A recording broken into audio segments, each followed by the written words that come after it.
So this is Peter. Can you give us an intro? I don't know. Peter always gives me the intro. Today is the 5th of June 2020, and it's a public discussion held by Pageman from Sweden. He's about to start a presentation. Yes. Okay. So we're gonna go through a few things. So first off, a disclaimer. And Peter, you have to correct me if you feel I should say something more. But I am today not a direct representative of the Venus Project. Okay. So this is a person that wants to share his thoughts about the Venus Project, the way I view it. I am in the process of becoming an educator, but I haven't finished it yet. Okay?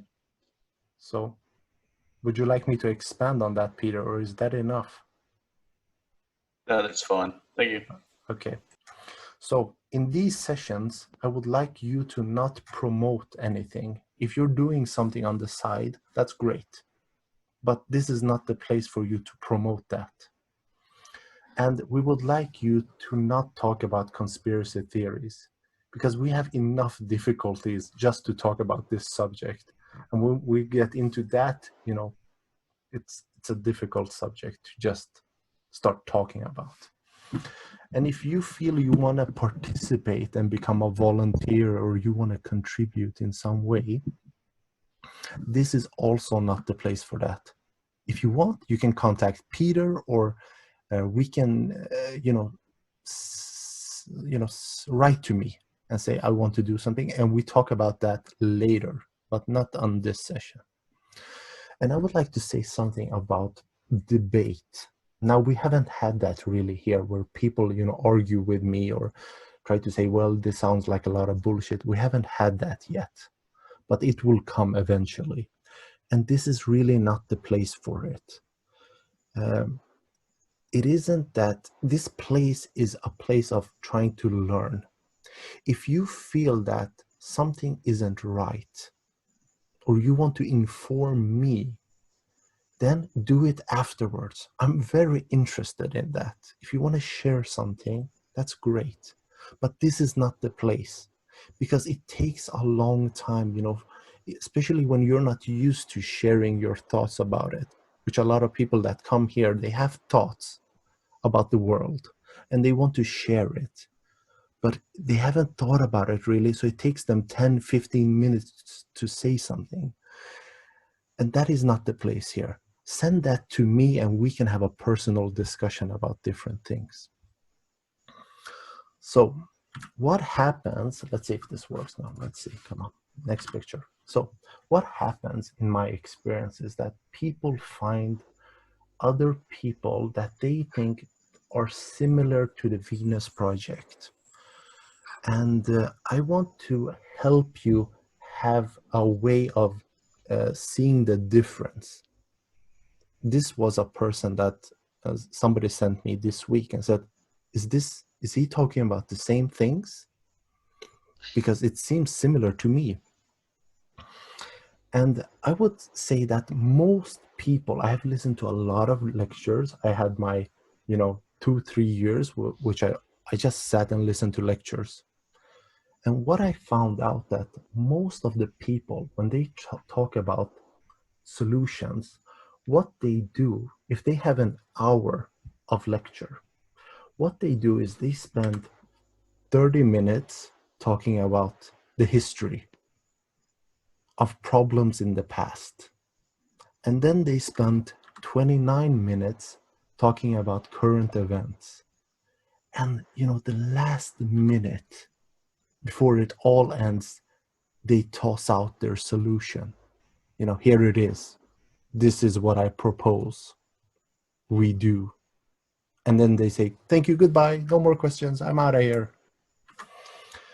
And usually what they suggest is something in the manner of, people should do this. Rich people should share their money. The police should be kind. And the world doesn't work that way. You can't just say it should be in this way and it just happens. The difference with us is that we would like to talk 1 minute about the problems of our society. And then we would like to spend 59 minutes to talk about solutions. That's how we would like to approach it. And not just 59 minutes. We would say, you know, can you give me 1,000 hours to teach you about the solutions? Because we have so much we want to discuss with you. But most people are not used to this. They are used to just discussing the problems of our society. They have no idea what to do with, you know, what kind of approach to take it on. So that's a short intro. And Tatiana, this week I haven't really prepared anything because I got some great questions from Tatiana, and I'm going to do a lecture around that. So Tatiana sent me a question, which is, I have modified your questions a little bit. I hope you don't mind. She asks this. She says, how can we combine the architecture of old buildings with the completely new architecture proposed by Jacque Fresco? Now, I want to change a word, which we usually do. Our approach is not to use the old words. We want to give you a new way of thinking about it. And how we do that is to change the words that we use. And architecture is the word I want to take out. I want to give you a new word, and that is functionality. That's the word we use regarding the things we will see in the future. Now, if you want functionality, meaning that you say, we just want to give people that are homeless houses, well, just put them in empty houses. There are millions of empty houses. Just put them in there. You don't have to change anything. Just put them in there.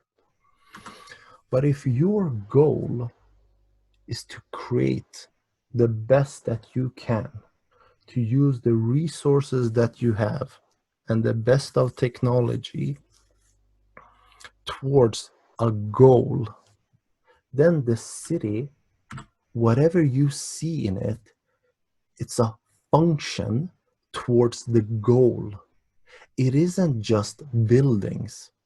I know it looks like it, but they are designed towards an end goal. They're going towards something, just like a rocket going into space. It is designed to get people into space. That's why it looks the way it does. And this is the same with these structures. They have a function towards the goal. And when you, if you ever come there and you live in a functional city, when you look at the best of, let's say, modern architecture, they will reflect something very old. And because it isn't functional, the function of it is something else than what the Venus Project tries to go towards. So you will, if you would live in that city, when you look at the old buildings, you say, nah, no, thank you. That's fine. Because it isn't going anywhere you want to go. And you can't see yourself being in that place for a very long time. So to give you a better way of grasping it, I'm just going to give you a short clip. This is one of my favorite clips from Jacque. And the reason I enjoy it, it's the way he says it. It's a person that sees so much possibilities, and the question he's answering, it's so strange to him that he can't hold himself from smiling.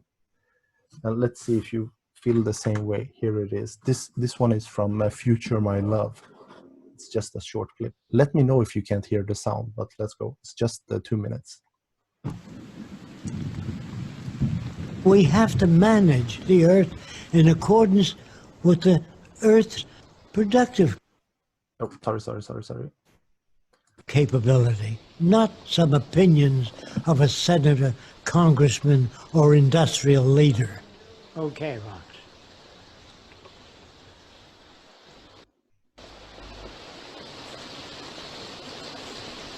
Can you pull it all the way back and try again? If we use science and technology wisely, and machines instead of people, and turn out buildings in a new way, like industrial processes, it would take less than 10 years to build a second Garden of Eden. I have some other drawings I'd like to show you.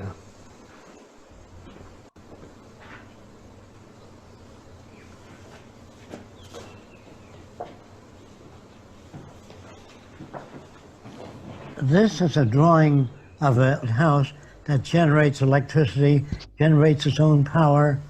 So the building itself will maintain itself. If there were a crack due to an earthquake, that crack will automatically set in motion materials that are crack filling and self-healing. You don't call a plumber, you don't call a person, because the building itself will be like the seed of a tree in which it has a memory of the total building structure. It has its own genetic code. So, oh, sorry. No. Wait. Let's see here. No, wait. Now it's back, right? I gotta go like this. Okay, so just shortly on that, like how many architectures, people that work with buildings, talk about a building that has its own genetic code, that it is self-healing. The way he looks at buildings, it's a totally different mindset than what we are used to. And that's the message. So let's take the next question. And Tatiana, this one is a very important one. You have to pay attention on this one, okay? I'm going to read it out fast. How will new cities be built? Will the old buildings that remain interfere with the construction of new cities? How can we avoid possible problems associated with this? How will it be decided which buildings will remain and which will not? Okay, I see that these are different questions, but they are to me one question. And what you're really asking me is this: how will it be decided? That is the question that is not really clear for you. And this is, if you ever listen to Jacque and you feel like he's not answering the question, you know, somebody asked him something and how come he's talking about this? The person said this, but he's talking about that. To me, when I used to feel that way, I was very confused, like, you know, he's way off. The question was here and he's there. But later on, you learn that the question isn't always it isn't the question they're asking they need answered. There is something else which is lacking. And this is it. How will it be decided? If you understood how, I know you probably heard it, but how we arrive at decisions. And I'm going to try to describe it, okay? So it is the scientific method. That is what you need to keep in mind. And let's see, do you remember this story, Tatiana? Do you remember this one? Yes. Yeah. So Robert, I'm going to tell you this story, just a short one, okay? This man is looking for something. He's looking for gold. And he comes here to a place where he thinks he will find gold. And he starts digging holes in this pattern you see here in front of you, this triangle. He has a method of finding what he's looking for. He wants to find a big piece of gold. And he's using a method. Now, if you would ask him, do you like to create holes in this way? He would say, no. This is what I need to do to arrive at my goal. The method I use is this. Now, I'm not going to explain this to you because it takes a little bit while, but he's using a particular way to find his goal, and it creates this shape. Now, when you understand the scientific method of how we arrive at decisions, how come buildings look the way they do, where will they be built? When you understand the scientific method, then you will understand how clothes will look in the future, what kind of movies will be shown, how music will be made in the future. All of those questions are in the basis has to do with how things are decided. So if I would answer these questions, for example, how will the new cities be built based on the scientific method? Will the old buildings that remain interfere with the construction of the structures, of the new cities? That will be based on the scientific method. All of these questions has to do with that. It doesn't have to do with my opinion or Jacque Fresco's opinion. It has nothing to do with us. No people will give you the answer. It is only when they starts and they use the method, then they will arrive at answering these questions. Okay, so when I went and met Jacque Fresco, I had listened to this material for 4 years. And this was the question I asked him. The same that you're asking here, Tatiana. How will it be decided? After 4 years, it wasn't clear to me as well. Because I haven't been brought up to use that method in my work. That's why I asked you today, what are you studying in university? Because I studied management as well. And we don't use that method. It's not clear to us. But if you would work on, for example, tires that don't wear out, then it would be more clear for you what the scientific method means. It isn't the opinion of a person that is working on tires that last. He will just say, these are my results. These are my findings of the work I have done. They say, what do you think about that? He says, I don't have an opinion. This is what I have found out. These tires lasts under these conditions. I don't have an opinion. So it took me many years, and don't worry about it. It will clear up. The more you hear it, the more examples you see, sooner or later you will see it. And when you understand the scientific method, then you can't go back. You can't go back to say, I'm going to vote for politicians. You can't go back after you understand it. Then you say, no, it's no longer relevant. And the more you learn about it, the less you want to hear people's opinions about things. You just say, can you show me? Can you demonstrate what you're talking about? And somebody says to you, you know, there's a lot of sick people in Sweden. Yes. Can you show me? Can you demonstrate? I don't want your opinion. Even if you are a doctor, I'm not interested, because you might be wrong. How can you know? So, but don't worry about it. It will become clearer later on. Let's continue. This one is also very important. How to respond with people that say the Venus Project is a good idea, but it is almost impossible to implement in this society and culture. I would say that they are right. It is impossible. Just to answer that, to make this change, you need too many changes. That is also right. That is correct. What is the best thing I can do for my part in such a conversation? What you need to do is not for them. What you need to do is for yourself. That is the most important. That we don't seek the approval of people. That is the dangerous path. That if there's somebody, I had a friend that liked the Venus Project very much. And he had a person he respected very, very much. He said, this person is very intellectual, and he's a whatever.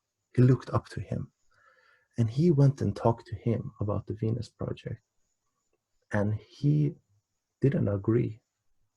And my friend, after that, he stopped because he needed his approval, and that is not the right path, because you're seeking approval from somebody that can't know about the project. Just like me, after 4 years, I felt I knew, but I didn't know enough. And when you go to random people that have maybe seen, if you're lucky, have seen one documentary, and you ask them, what do you think about that? They can only reflect based on their previous knowledge. It sounds like communism. It sounds very cold, very robotic. How can you have a world without money?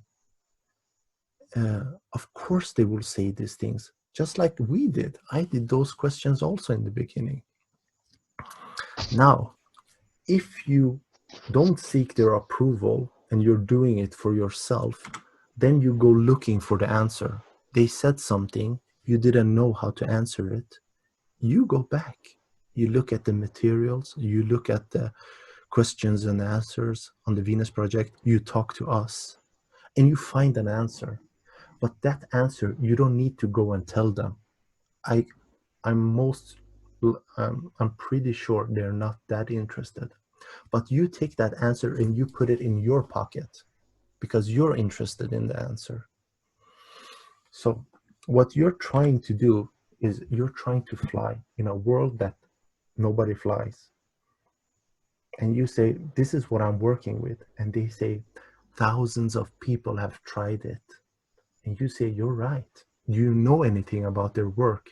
They say, no, I just know they tried it. Great, I don't need that. If you have anything concrete which can add to my progress, I'm very interested in that. If you have any criticism, such as the wings are too large because of this and that, I'm very interested in that. But just looking at it and says, it looks great, but it won't work. Not interested in that because I can't do anything with that. So the more you learn about this, the less you will seek the approval of others. It's not supposed to be because you believe. It's because you understand. When you learn, then you don't believe anymore. You just say, I understand how this works. And they say it won't work. You say, yeah, that's great. So, next question. Let's imagine that the prototype city designed by Jacque Fresco has already been built, but the other cities and the world are still the same as before. How will the new city function?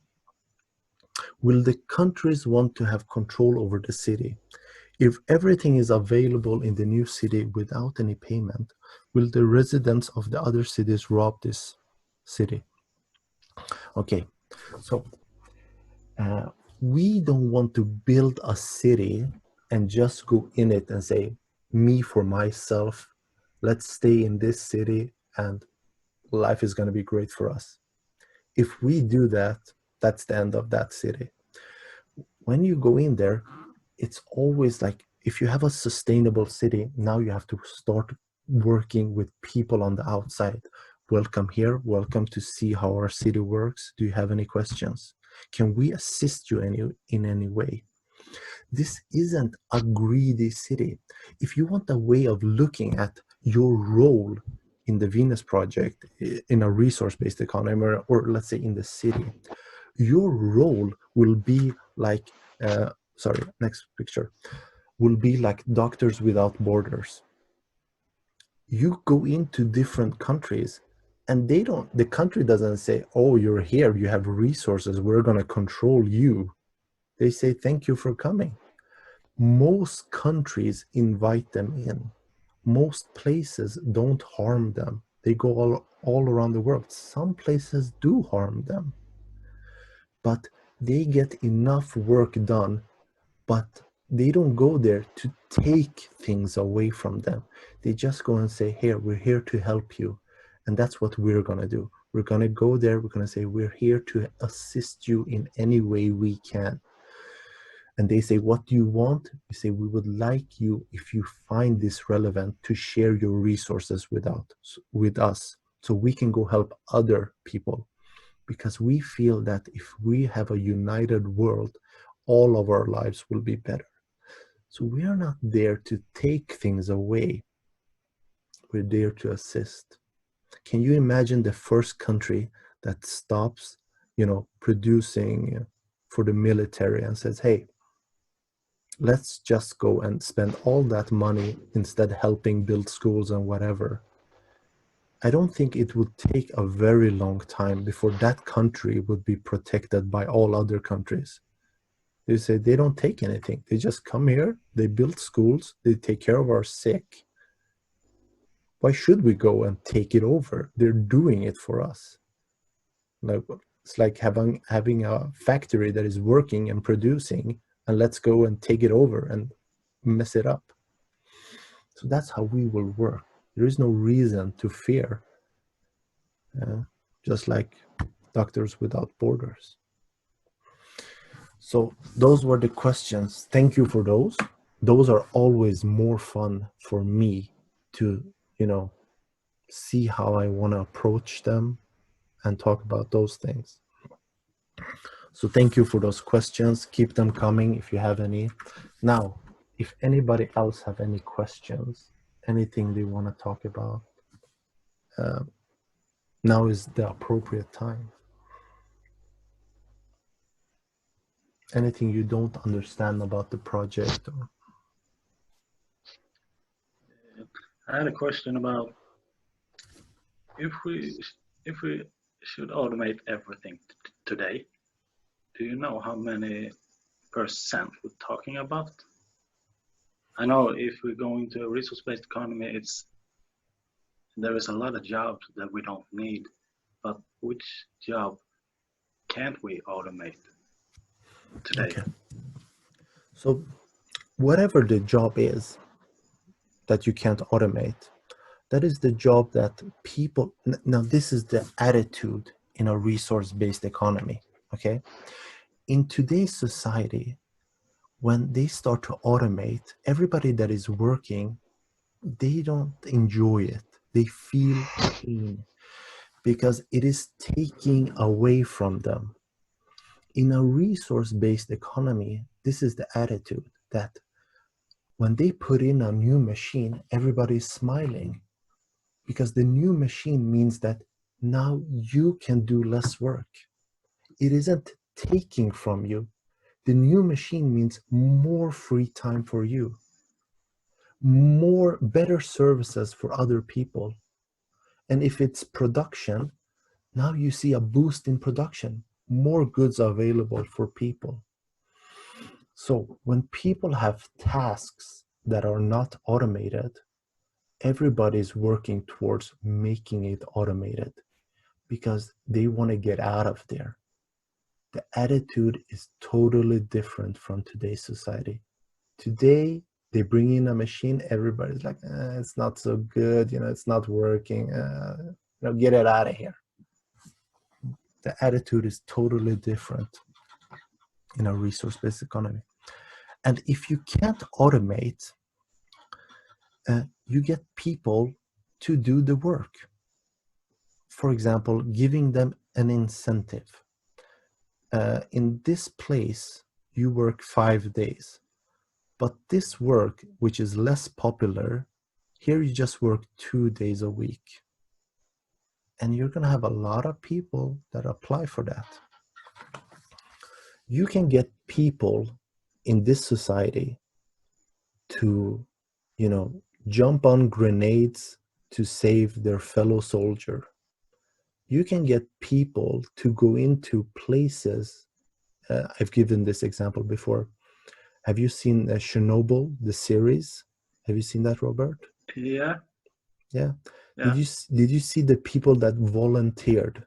They knew they were gonna die, but they had been brought up to feel for others. And they knew their family were not going to get any compensation.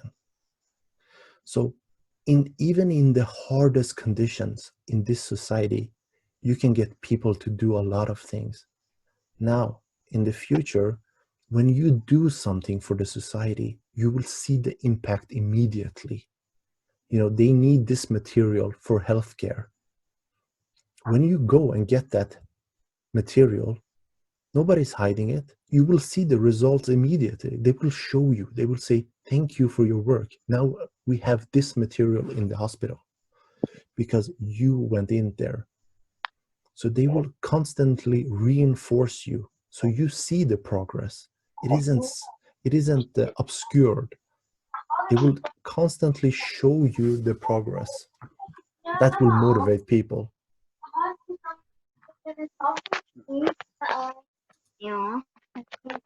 I'm going to mute. Loud. There's a little bit background noise, Robert. Oh, sorry. So that's how you get. Everything won't work. And the things that won't work, you will put up a sign that says, we don't have this because nobody's working on it. And that's the honest truth, that nobody wants to go into this, into this mine and do the work. We're not going to force people. The society is not going to force. It's just going to say, we don't have that. Do you have any suggestions? No, I don't. Well, then we don't have that material. In today's society, they push people into the mine. Say, you want to eat? Into the mine. In the future, you say, we don't have it. Do you have any suggestions? No, then we don't have that material. But a person that really needs something from the mine, they say, oh, I gotta get in there, or I gotta find a way to maybe automate it. So they start working on that because they need something from there to do something else. That's what motivates them.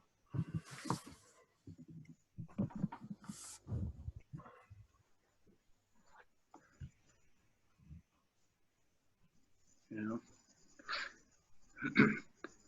So I kind of got a question. It's not necessarily about like the major architectural sides or anything, but more like the data. Like if we were, say the city was here, I mean, this is all speculation probably, but I mean, would it be kind of like news feeds? Like you could have like your citywide data net, your regional data net, and then, you know, it keeps tiering up until you're global. I mean, would we essentially pick and choose like what we want to participate in, what we want to see some data from? You know what I'm saying? Kind of. I think it's just pure speculatory though, right? Like it's not really. Do you mean what kind of data would be available to? Yeah, like maybe in my living room or something, if I were to wake up, like I could see what's going on maybe in my neighborhood, like if just for lack of a better word, my city, my region, the planet, you know. I mean, would it be tiered? Would it be all at once? I mean, pick and choose? No, the data that is interesting to you would be made available to you, even if you didn't know what you would like. The system would try to predict what you like when it's really up and running. So it would try to give you the most relevant data without you even knowing what you might want.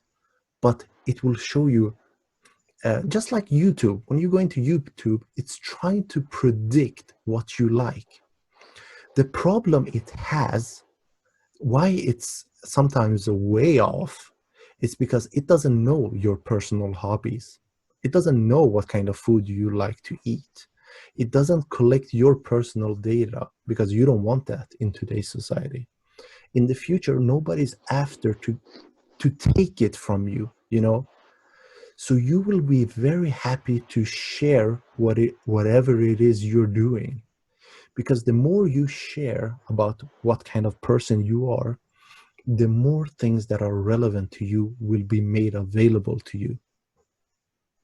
So you can get access to everything, but most people will not be interested in, you can't do anything with it. It's too much data. You just want the conclusions. It's too much to, nobody can. That's why we want an automated system, because people cannot handle that much information coming in globally. Every second information is being updated. No person can handle that. That's why we need an automated system that tackles that. We can't do that anymore.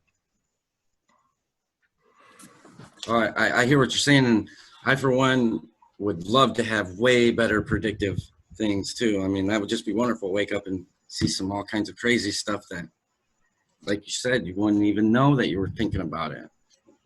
So I'm all for it. Yeah.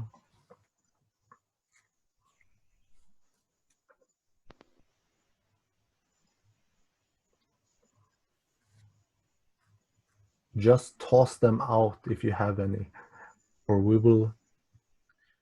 I will write down a few more to the next session. I promise. Do it. Okay. As far as prioritizing where you would want to live, like my situation currently, I have 2 kids, right? So it would be feasible that we'd be able to stay in a private domicile until they get a little bit older, and then we go and move to the community, more of the community centers, where there's more going on with more people and stuff. Or could we even like reverse it, flip it? Like maybe we went to the community centers first and then went to the private domiciles. It's not like we have to pick one thing and that's where we're going to be at the rest of our lives, right? We will always maintain a choice, correct? Yeah. The thing is, this is the attitude, is that the society thinks, this is the basis of what we think will happen, is that the better you're off, the more comfortable you are, the better it is for the society. That your place, it is cheaper to have you well off than to, push you into something and say, here, stay in this fucking building. It's so much cheaper to get you comfortable wherever you want than to go the other way. It's the same, the riots you see here. How much money are they spending on that? You could have, taken care of all those people 10 times over if you just went the other direction. And that's the attitude of the future. How can we get you as comfortable as possible? So, but there are different, just so you know, there is a difference between the transition and a fully operated resource-based economy. What I was talking about now is a resource-based economy. But when you're transitioning, then this is the attitude that, would you like to stay here, John? This is what we have available for you and your children at this time. And you say no. We say, okay, but this is what we have. It's the same if you go to Roxanne and you say, Roxanne, I want to stay here with you. And for some reason, you have a competency that she really needs. And she says to you, I have this dome. This is the one I have available. And you say, I don't want this dome. I want something else. She says, this is what I have. That's the reality of the situation. Would you like to stay? This is what I have. That's the attitude of the transition. When you have a fully operational resource-based economy, then it's like, what can we give you? Make your life better.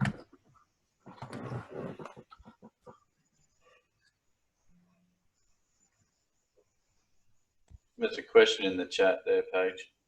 Okay, I'm gonna stop sharing this. What? Yeah, I wrote this question. What will the school look like? There will be more practical exercises for children, but how exactly will the teaching take place? Well, these are also based on the scientific method. What are the problems we're tackling? Let's say, just for an example, if it's mining deep down for some reason, that is what is needed in a particular time, then the schools will be oriented towards mining. So they will show children, a lot of videos about mining and what it will do for the society if these problems are solved. So they're trying to motivate people towards that direction. But it isn't a person that is sitting and say, I want to motivate people in this direction. It is based on, imagine all the data from all around the world. And the conclusion is, this is what we need. And usually it becomes more clear if we take the example and go to Mars and say, for example, we're there. Everything that is oriented in the school is for that environment on planet Mars. How can we solve oxygen problems and water? Because that's your environment. So the school will be oriented towards that direction, and they will have very little about planet Earth. The more Mars is fixed and people can go back and forth, then more is taught about planet Earth. So it depends on what is happening and how. The way Jacque talks about teaching is that it is no longer sitting and getting a grade. It's more working in the physical field. That's where the practice is. That's where you learn. So, but it is just to use a word that feels inappropriate, but it is, how can you manipulate people to go in this direction with great enthusiasm without forcing them? And that's how we do it. People that have children, hopefully we have realized, I have some problems with that sometimes, but I know that if I can motivate, for example, my daughter, I would like her to read. And it took me a long time before I got a better approach to it. I knew she liked to I know she loves movies. And I said, we can watch movies, but we have to read. We have to read the text. And now she comes all the time, Daddy, please, I want to read. Come on, let's watch the movie. Before it was like, come on, we have to read. No, I don't want to. Oh, okay. But now it's the opposite. So yes, I'm manipulating, but it's a better approach if you want to go towards your goal. And that's what we always done in society. When you go to school, they don't ask us, which national anthem do you want to sing? They say, this is the national anthem for this country, best country in the world, our country, whatever country you're in. So society has always tried to manipulate us in different direction. The difference is that they are motivating you, but it isn't a person's personal gain. It is society's gain if you go in this direction. And if you don't, they don't punish you. They review the way they approached you. They say, how can we improve this? Stephen is not motivated. What is wrong with our system? There's a problem, just like an engine that isn't working. You don't start blaming the engine that it is, fucked up. You say, no, our approach is not appropriate. We need to change that.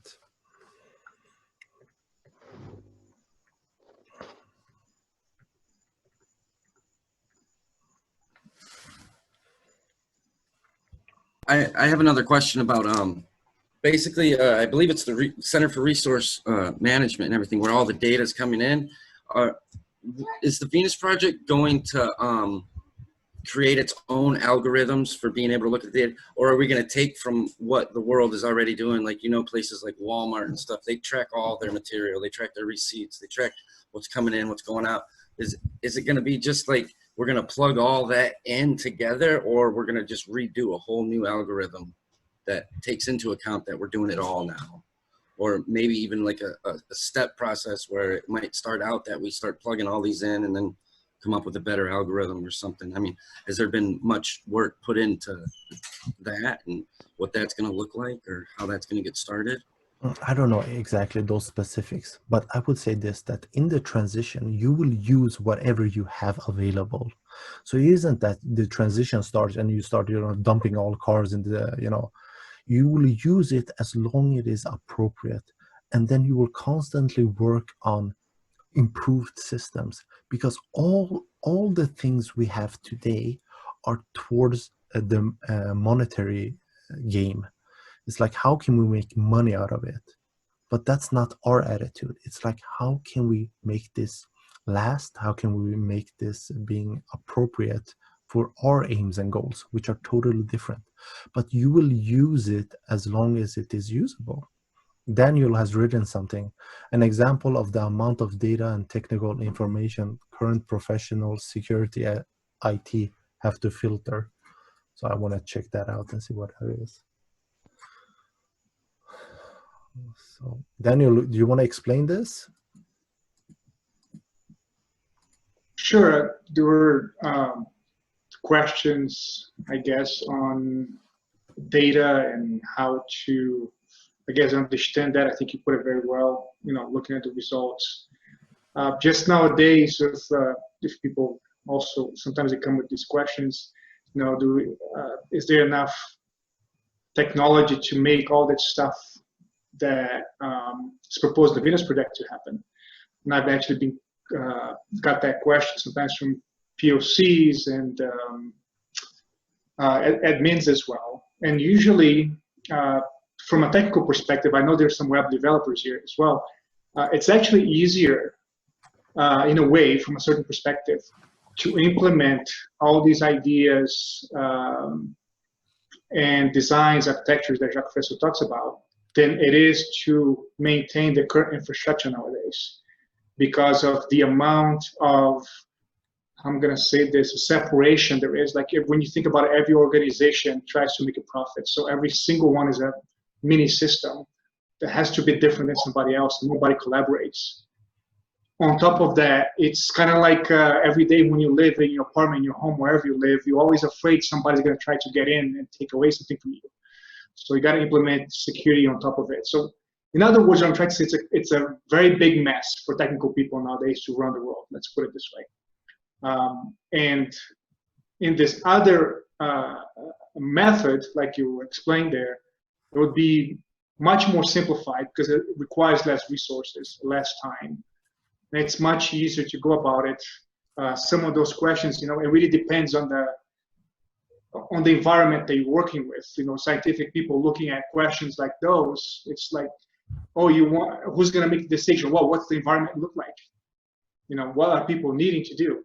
Because right now the question is always, how much money do you want to make? How much profit are you interested in?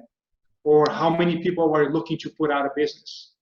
That's the question that technical people get nowadays from business people, which is sort of, again, they're also very isolated from each other. They don't talk the same language. So I'm just hoping with this website that I put it there for you guys have an understanding. Unfortunately, a lot of roads of different, I'm going to say, roles that people have nowadays. It's also very separated. People are not educated in a lot of different things. In other words, they're not generalists, right? So I'm taught to do one thing, and Benjamin's taught to do another thing, like he explained. I think it was by administration or whatever you said, marketing. They learned. Peter, goes to school for something else, so we all can't talk in the same language. So, so again, this is just one side there. I want to show you guys how complicated things can get. But a system like this, I forgot if it was, who was it that asked? I think it was John. You see how that system, how complicated it is. But if you go into a city or a region that is much more united, that would be a lot more simplified. And you get that data, like you explained, Benjamin, in a way that's easier for you to understand, that has to do with what you need, how you're going to live better, not how paranoid we are that somebody's trying to attack us or how much profit I'm going to make off of you. So hopefully I made sense of what I was trying to explain.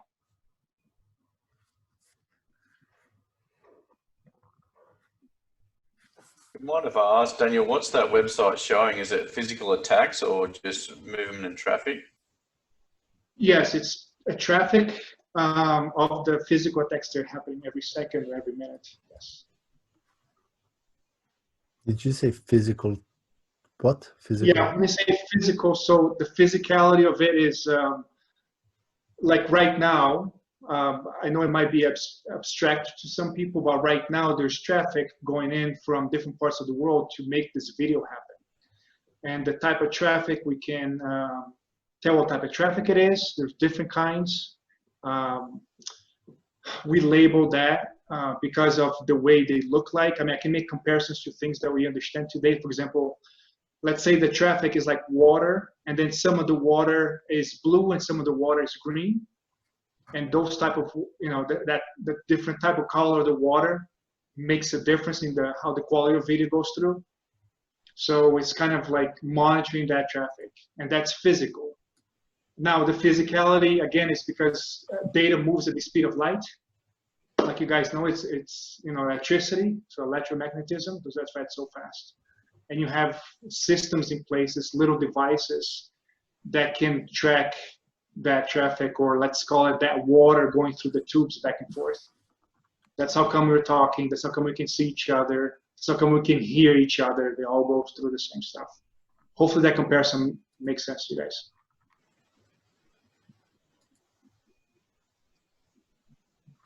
Thank you for that, Daniel. Yeah, it really helped me out. And again, with this whole webinar, good job, guys. I'm super happy to be here. Happy y'all came, and I'm going to be at everyone I can be at.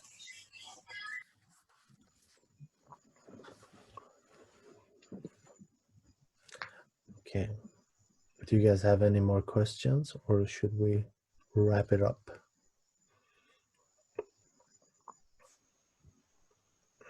Okay, let's wrap it up then. So maybe I'm going to hold a session 2 weeks from now again. And if you have any questions, just send those. And it's much more fun for me to do, you know, something about those. So see you in 2 weeks, hopefully. I will definitely send you some, but my mind somehow stopped today. No question. No questions today, Florian. I did. Do you remember your question you sent me about, what was it about? How can you have abundance and sustainability? I did it last week. I'm just going to give you a short answer about that. Oh, fuck it. I'm going to show my presentation because I put a lot of effort in it. So give me 1 second. Let me show you this one. Cool. It was last week there. Okay, wait. Let's do it like this. There. Okay, share screen. There, and I have to jump forward. Rules. Okay, how can we have abundance and sustainability? Now, Mr. Bill Gates here. So the picture is trying to tell you something, is that the more technology advances, the less impact it has on the environment. And you know how much data you can have, like on this right now, on a small stick. So this is also obsolete. So how can you have this, you know, the problems you have today? You saw the video I sent you, right, Florian, about planned obsolescence. Yep. Robert, do you know what planned obsolescence is? Yes. So this is part of today's society. That's why you have so much trouble. And one of my favorite examples for planned obsolescence is the light bulb, because it was solved 100 years ago. A light bulb that doesn't really, you know, that lasts 100 years. There's a fire station in the US where they had one of these lamps which lasted 100 years. So what happened was that when they started producing these, people started, you know, trying to improve, like you do. They improved the lamp, but the manufacturers said, not going to make those. The lamps we make are only supposed to last for this many hours. And they couldn't find people to produce their lamps. And that's why you have lamps that run out. It isn't a technical problem. It is solved. But why should they solve it? The other thing is that in the future, you don't own things. You have access to them. And when you don't use them, you will want to put it back. It will be an annoyance to you. It's going to be a different attitude. It's like, I remember my friend forgot something at my home. You know, it was sticking out. It was his MP3 player, but it didn't have the music I wanted to listen to. It was many years ago. So it was something that was just there. And I did everything to get it back to him as fast as possible. And it's the same here. You have things, but you won't want things that you don't use. You would want to get them away from you. So oh no, this is something else. Planned obsolescence, and you know, how you solve sustainable, how you have sustainability and abundance. And when you apply technology towards that goal, it's going to be no problem at all. And if you can't have it sustainable, then you don't have it. Just with the example with the mine. If you can't make it sustainable, you're not going to push it. Okay, you're just going to put up a sign, not sustainable at this time. We can't create an abundance of this.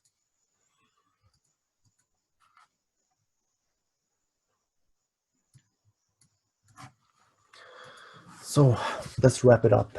We see each other in 2 weeks from now. All right. Thank you for today. See you guys. Thanks, everybody. Have a good Thanks. Thanks. Bye. Thanks, Peter, for putting this together. Yeah.